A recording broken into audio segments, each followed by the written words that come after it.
Hello दोस्तों, आज हम चैप्टर 1 सेट की एक्सरसाइज 1.1 देखेंगे। उसके हम क्वेश्चन नंबर 1 के कुछ क्वेश्चन देखेंगे। तो सबसे पहला जो क्वेश्चन है आप उसे ध्यान से देखिएगा। उसमें ये लिखा है collection of the month of a year beginning with the letter J. हमें यहाँ पे बताना है whether it is a set or not, whether it is set or not. ठीक है, तो जैसा कि हमने अपनी डेफिनेशन में पहले पढ़ा ही था कि सेट इज ए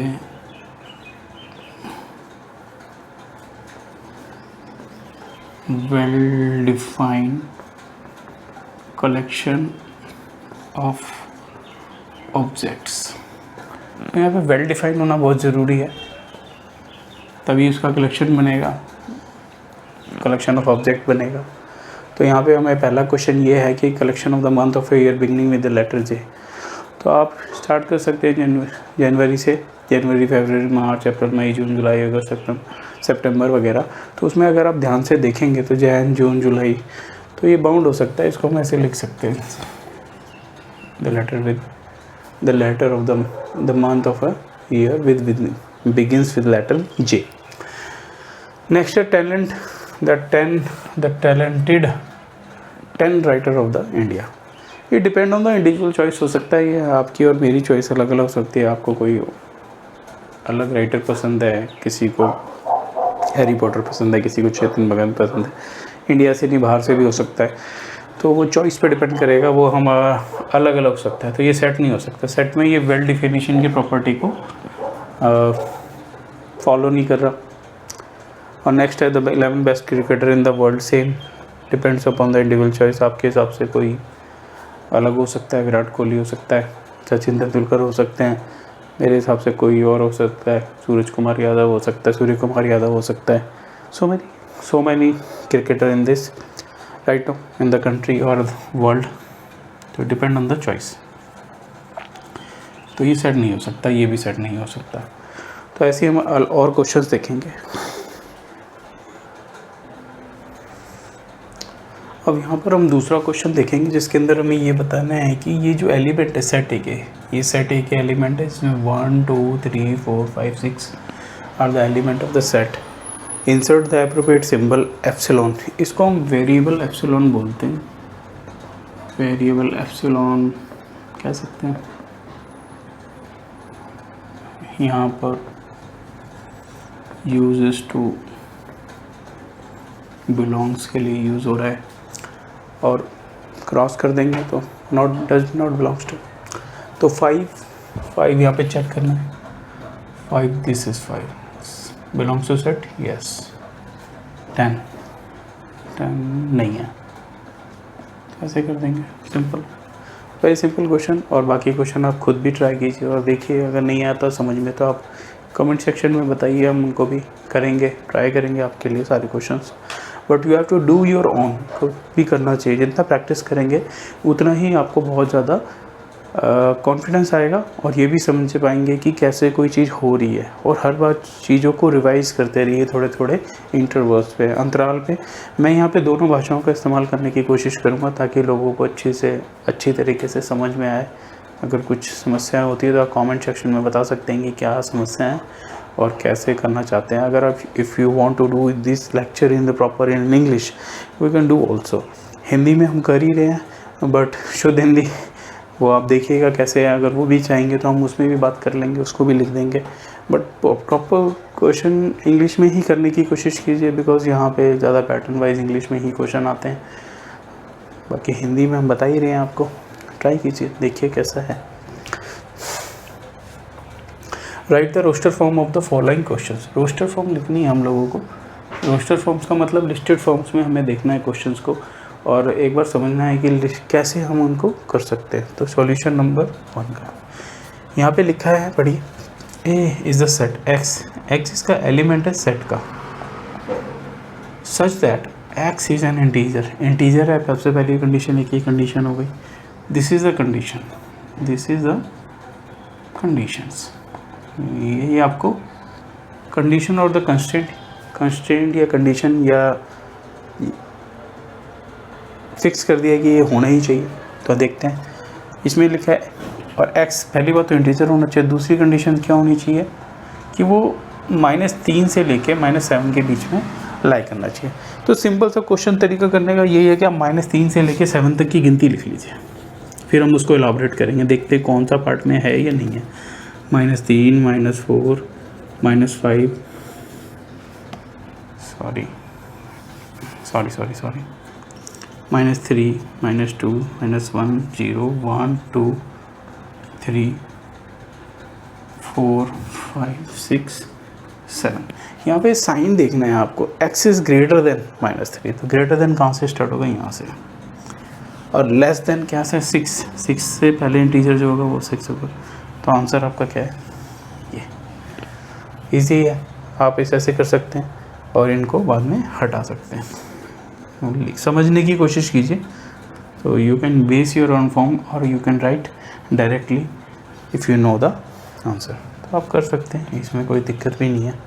ये बहुत सिंपल क्वेश्चन था। दूसरा क्वेश्चन है हमारा, वो है देखते हैं सी, सच दैट क्या है, x is a two digit number such that, ये सच दैट है, सम ऑफ डिजिट्स एट 8। तो सबसे पहले हम 2 डिजिट में हम क्या करना चाहेंगे, हम ये देखेंगे कि सबसे पहले हम देखते हैं 11 से स्टार्ट करते हैं, 1 से 10 से 10 11 12 13 14। तो सबसे पहले हम देखेंगे 10 11 के बाद सबसे पहला नंबर क्या आएगा, 1 के साथ किसका नंबर आएगा, तो ऑब्वियसली 1 के साथ तो 7 ही आएगा, तभी 8 होगा, और 1 और 10 1 9 9 के बाद कोई आएगा नहीं। Next move to forward to next 2 digit number from 20 to 20 में क्या कर देंगे हम 6, नेक्स्ट में 3 से कर देंगे, तो 3 से कर देंगे। तो हमें यहाँ पे एक बात ये भी याद रखनी है, 2 डिजिट में ही चलना है। तो 3 के बाद क्या आएगा हमारा, 2 और 6 8 हो गए, ऐसे 3 और 5 8 हो जाएंगे,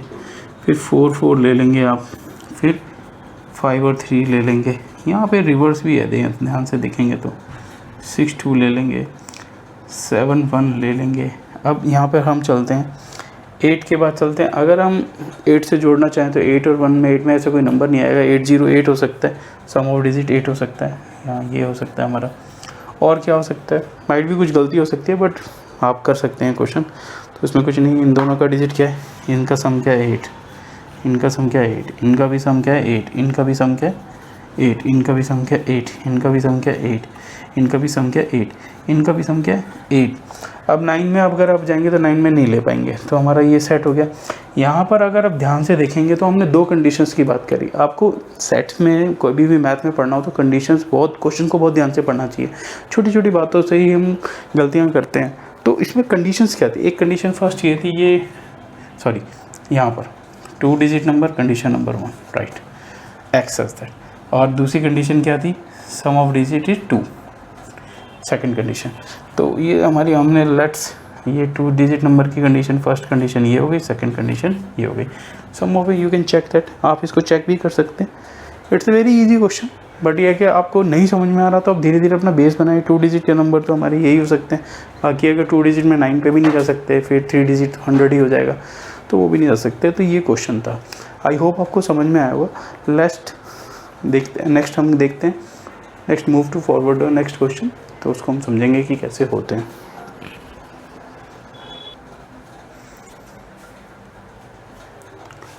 नेक्स्ट क्वेश्चन है write the following in a set builder form. तो ये बहुत इंपॉर्टेंट है, लेकिन बच्चों को मुझे लगता है कई बार ये समझ में नहीं आता हम करें कैसे, उसको ये समझ में नहीं आ रहा कि भाई ये सेट बिल्डर फॉर्म में हम किस तरह से फॉर्म लिखेंगे। इंग्लिश में लिखना चाहेंगे तो बहुत टाइम कई बार बड़ा मुश्किल हो जाता है, लेकिन हम यहाँ पे थोड़ा सा सिंपल करने की कोशिश करेंगे, हम समझने की कोशिश करेंगे चल क्या रहा है। तो एक्सप्लोर करते हैं क्वेश्चन को, इससे आपका बेस ना बहुत ज़्यादा बिल्ड होगा। आप छोटी छोटी चीज़ों को एक्सप्लोर करने की कोशिश कीजिए और उनको समझने की कोशिश कीजिए actually what is going on. तो अगर आप ध्यान से देखेंगे तो ये कैसा है, ये 3 है, 6 है, ये एक तो देखते ही पता चल रहा है कि 3 के टेबल में आते हैं। तो मेरे को जहाँ तक लगता है आपको समझ में आ रहा है, 3 1 जा 3, 3 2 जा 6, 3 3 जा 9, 3 4 जा 12। अब यहाँ पे जो हमने लिखा ये हो गया, 3 3 3 कॉमन है, तो एक फॉर्म बन गई।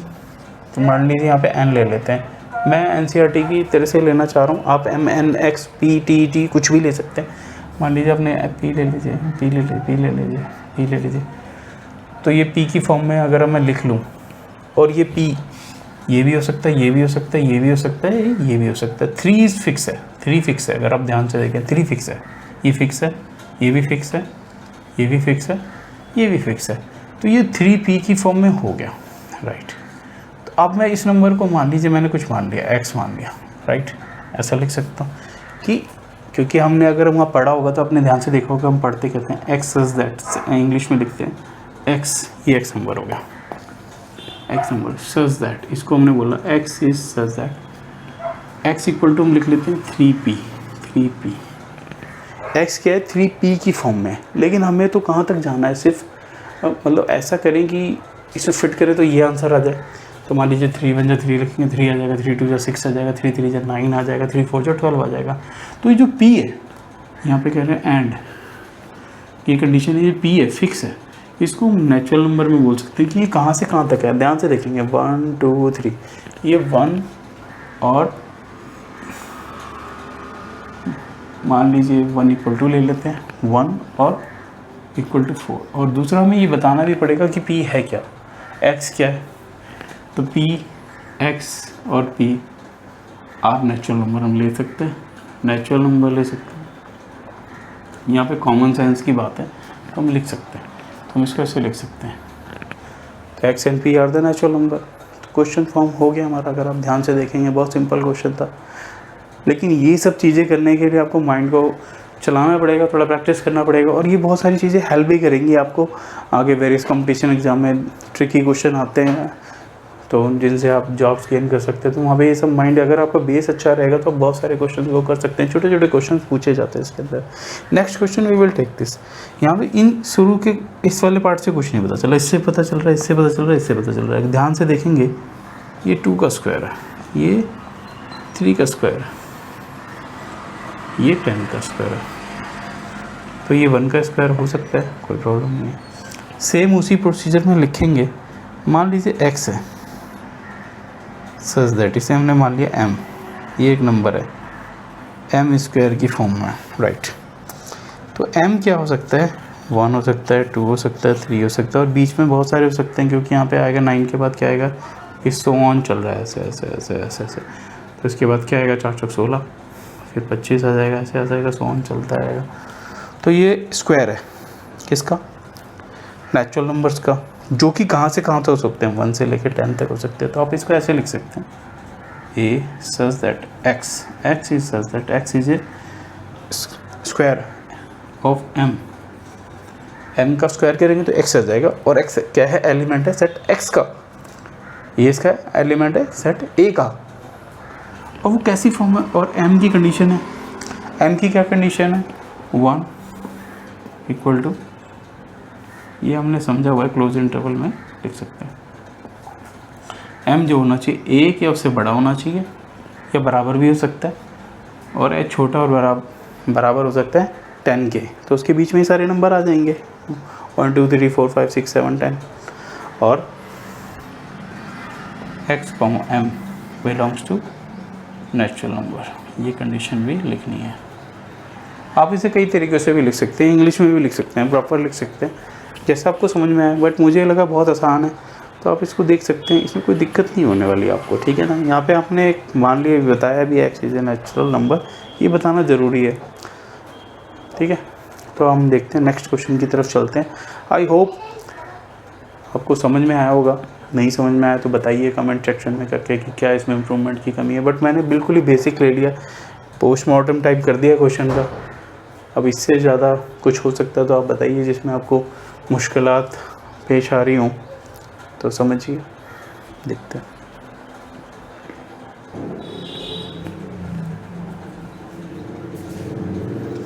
नेक्स्ट 5th क्वेश्चन को हम देखेंगे। List all the element. ये ऑल लिस्ट का मतलब वही रोस्टर फॉर्म है, एक तरह का रोस्टर फॉर्म, टेबुलर फॉर्म, सब सारी चीज़ें सेम ही हैं। तो देखिए इस क्वेश्चन को देखिए, मैं इन क्वेश्चनों को इसलिए ले रहा हूँ क्योंकि इसमें इंटीजर का कंसेप्ट लिया है, बहुत ही अच्छा कंसेप्ट है, समझने की ज़रूरत है। इंटीजर बहुत ही अच्छे नंबर्स होते हैं, तो उनको समझिए कैसे हम करने की कोशिश कर रहे हैं। यहाँ पे एक्स लिखा है, एक्स सब फिर वही समझिए कैसे कर रहे हैं। माइनस हाफ के बाद माइनस हाफ 0.5 के इक्वलेंट होता है। 0.5 के अंदर जैसे ही आप जाएंगे इससे इधर जाएंगे नंबर लाइन पे, draw the number line, simple सी नंबर लाइन बना लीजिए। 0 इधर -1 है, -2 है, 0.5 समथिंग हेयर, तो सबसे पहले इंटीजर क्या पड़ा 0, ठीक है। तो यहाँ पे लिखेंगे 0, फिर यहाँ 9 1 2 3 4 5 9/2 4.5 हो गया, तो वो समथिंग यहाँ पे आ गया 4.5। तो उससे पहले के इंटीजर यही है हमारे पास 0 1 2 3 4, ये हमारा सेट हो गया। Very simple question. कई बच्चों को बड़ा मुश्किल लगता होगा, बट नंबर लाइन आपको अच्छी तरह बनानी आनी चाहिए और समझना चाहिए सारी नंबर लाइन ये इंटीजर्स हैं, यहीं पे फ्रैक्शंस होंगे between two integers. Between two integers there are so many infinite rational number, यानी जो डेसिमल की फॉर्म में हो सकते हैं, इस रैशनल नंबर की फॉर्म में हो सकते हैं। तो ये क्वेश्चन हो गया आपका, इसको समझ मुझे लगता है समझ में आया होगा, और मुझे लगता भी नहीं कि ये कोई मुश्किल क्वेश्चन है। आंसर भी सेम ही है, कोई दिक्कत नहीं है। मैं आंसर भी क्रॉस चेक कर लेता हूँ ताकि कुछ गड़बड़ ना हो आपके लिए, आपको परफेक्ट आंसर मिले। नेक्स्ट क्वेश्चन है एक्स इज एन इंटीजर है ये बहुत इंपॉर्टेंट है। So that x square is less than equal to 4। Let's try that. सबसे पहले हम ये लेते हैं एक्स स्क्वायर, एक्स तो इंटीजर है, आई थिंक इन्होंने पॉजिटिव इंटीजर लिया है नेगेटिव लिया है, ये देख लेते हैं। सी एक्स इंच कोई दिक्कत नहीं है, ये नॉर्मल इंटीजर है, तो इट कंटेन नेगेटिव और पॉजिटिव नंबर बोथ। ट्राई करते हैं जिनका स्क्वायर हमारा हो। सबसे पहले हम 0 लेते हैं, राइट, 0 का स्क्वायर लेते हैं, दिस इज इक्वल टू 0 और लेस देन इक्वल टू 4 होना चाहिए, राइट। -1 का लेते हैं, -1 का स्क्वायर क्या है 1, which is less equal to 4। हम ये सब 1 मिनट होल्ड कीजिएगा ज़रा, ये देख सकते हैं 1, यहाँ पे 1 का भी ले लेते हैं साथ साथ में, 1 का स्क्वायर भी 1 ही होगा। तो अब वो ले लेते हैं 2 का ले लेते हैं, -2 का स्क्वायर, तो क्या होगा 4, less than equal to 4। Equal वाली कंडीशन को सेटिस्फाई कर रहा है। 2 का भी होगा, 3 का अगर हम लेंगे, -3 का या 3 का, वो क्या जाएगा 9 आ जाएगा, which is smaller than equal to 4, no, तो फॉल्स। तो इन दिस वे हमने बोथ नेगेटिव और पॉजिटिव इंटीजर को कवर किया। तो क्या क्या है हमारा, -1 आ गया, फिर 2 आ गया, 0 दोनों में आ गया, फिर 1 इसी के साथ 2, तो दिस इज द सेट। तो आप इसको हम देख सकते हैं, इस क्वेश्चन को हमने किया, एक्स इंटीजर, और ये सारी कंडीशन को सेटिस्फाई कर रहा है, इंटीजर भी है, नेगेटिव भी है, पॉजिटिव भी है, तो अब इसको अच्छी तरह समझ सकते हैं। ये बहुत अच्छा क्वेश्चन है। इसी के साथ हम एक्सरसाइज 1.1 को कंप्लीट करते हैं। आई होप आप इसे पसंद कर रहे हैं। कृपया करके लाइक एंड सब्सक्राइब कीजिए। मैं आपको पूरा complete math पढ़ाऊँगा 9th 10th 11th 12th का, और बेहतरीन तरीके से पढ़ाएंगे ताकि आपको कहीं जाने की जो आवश्यकता ही ना पड़े। This is the only channel which provide you all the solution of 9th 10th 11th 12th। धीरे धीरे हम स्टार्ट करेंगे और हम आपके लिए बहुत अच्छे प्लान्स बनाएंगे जिससे कि आप 11th का सारा कोर्स करें ही करें, साथ में नियरली अबाउट 12th को भी कवर करते जाएं। तो आपसे इसकी 2 साल का जो कोर्स है उसको आप एक ही साल में कवर सकें। इस पर हम बाद में बात करते रहेंगे धीरे धीरे, लेकिन हमें पहले एक बार सीखना है, तो सीखिए धीरे धीरे। It take some time. I hope you like that. नमस्कार मेरे प्यारे बच्चों।